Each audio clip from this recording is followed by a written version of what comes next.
Alors, le prochain Rav, Yaakov Sitruk. Yaakov Sitruk, Rav Yaakov Sitruk. On l'adore. On vous écoute.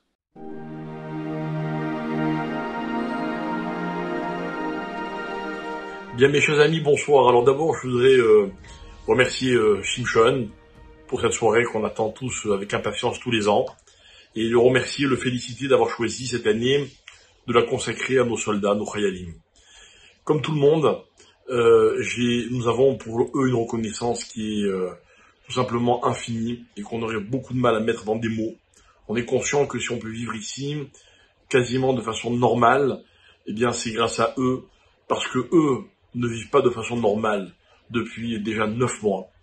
Et quand je pense à eux, je pense évidemment à tous les jeunes soldats qui font leur service militaire, mais également à toutes ces personnes qui ont sacrifié leur vie de famille, leur vie professionnelle, des fois alors qu'ils n'étaient pas du tout obligés de le faire, et qui courageusement, avec tellement d'idéal, et je crois d'amour pour le peuple juif et la terre d'Israël, et donc grâce à eux, aujourd'hui la terre d'Israël, le pays d'Israël fonctionne encore une fois de façon quasi normale.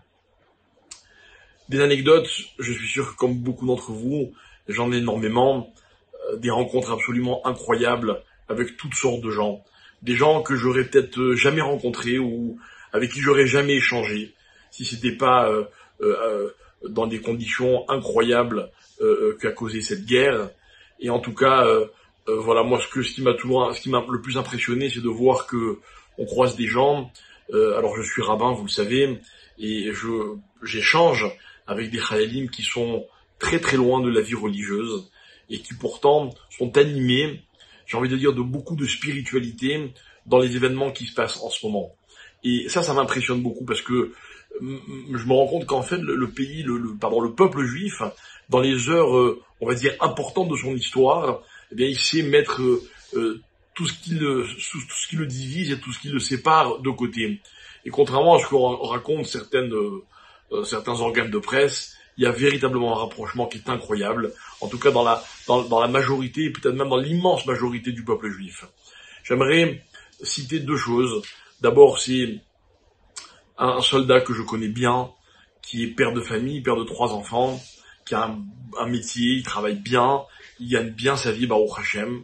Enfin, c'était le cas jusqu'au 7 octobre.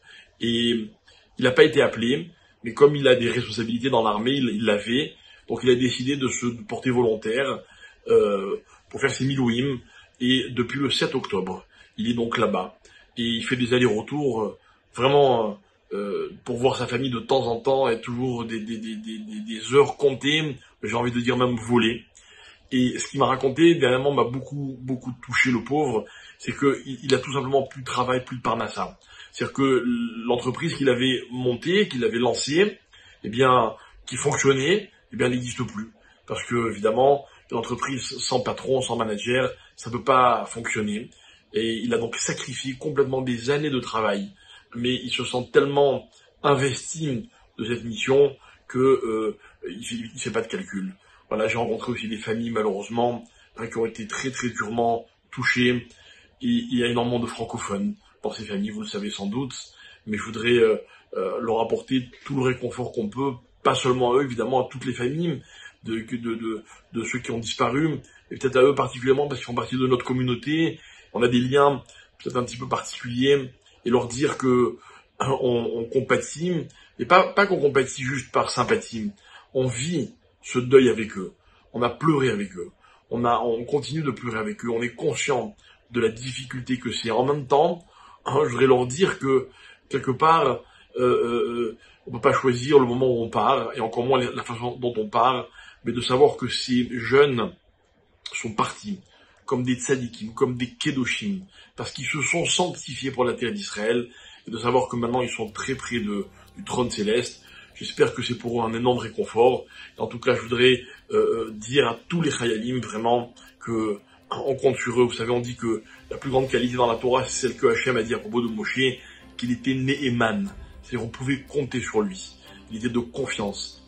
Les Chayalim sont Ne'emanim. On peut compter sur eux. On compte sur eux. Quelqu'un les protège, les ramène tous en bonne santé dans leur foyer, et que si Dieu veut très vite, les guerres se terminent définitivement pour Israël, que la légitimité d'Israël, dont nous sommes déjà convaincus, mais elles sont reconnues par toutes les nations, pas parce qu'on a besoin d'être reconnus par eux, mais pour qu'on nous laisse tranquilles.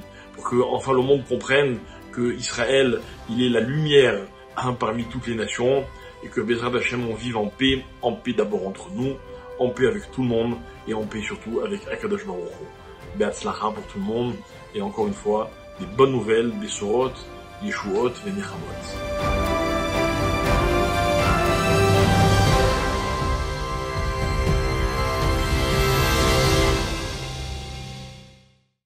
Waouh, waouh, waouh, bravo, Shimshon. Rav Sitruk, c'est notre vie, quoi. C'est pour nous francophones, que ce soit de Marseille, de Paris, de toute la France. Rav Sitruk, c'est notre truc.